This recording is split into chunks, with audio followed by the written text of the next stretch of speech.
खबर है गोरखपुर के खजनी इलाके से, जहां प्रेम, परंपरा, भीड़ और डर चारों एक ही छत पर आ गए। रविवार की रात एक 13वीं संस्कार, शांति का माहौल और उसी बीच एक मुलाकात जो किसी को दिखाई नहीं देनी थी। संत कबीर नगर के खलीलाबाद से आया 22 वर्षीय विशाल अपनी 20 साल की गर्लफ्रेंड से मिलने खजनी पहुंचा था।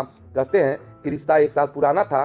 कहते हैं मुलाकात चोरी छिपे थी और कहते हैं यहीं से कहानी ने करवट बदली।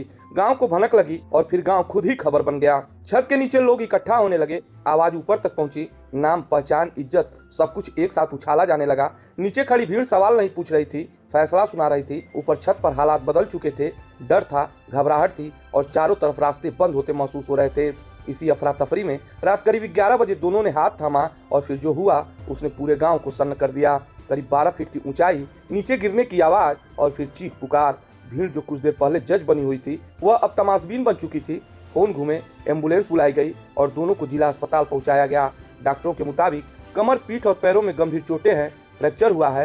हालात नाजुक रही लेकिन फिलहाल खतरे से बाहर बताए जा रहे हैं। इधर गांव में चर्चाओं का तापमान बढ़ता गया। कोई कह रहा था कि शादी जून में तय थी, कोई कह रहा था कि लड़का मिलने आया और कोई कह रहा था कि भीड़ क्यों जुटी। पुलिस की कहानी थोड़ी ठहरी हुई है। खजनी थाना प्रभारी जयंत कुमार सिंह कहते हैं कि अब तक किसी पक्ष से लिखित शिकायत नहीं मिली है। लड़की के घर वालों ने मौखिक बात रखी है, तहरीर मांगी भी गई है, जांच जारी है। एक तरफ अस्पताल के बेड पर 2 घायल युवा, दूसरी तरफ गांव की गलियों में उड़ती बातें और बीच में एक रात जो शायद इतनी भारी नहीं होनी चाहिए थी।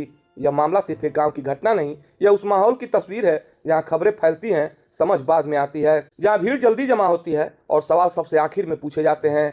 खजनी की यह रात अब पुलिस रिकॉर्ड का हिस्सा है। इलाज जारी है, जांच जारी है और गांव में चर्चाएं भी जारी हैं।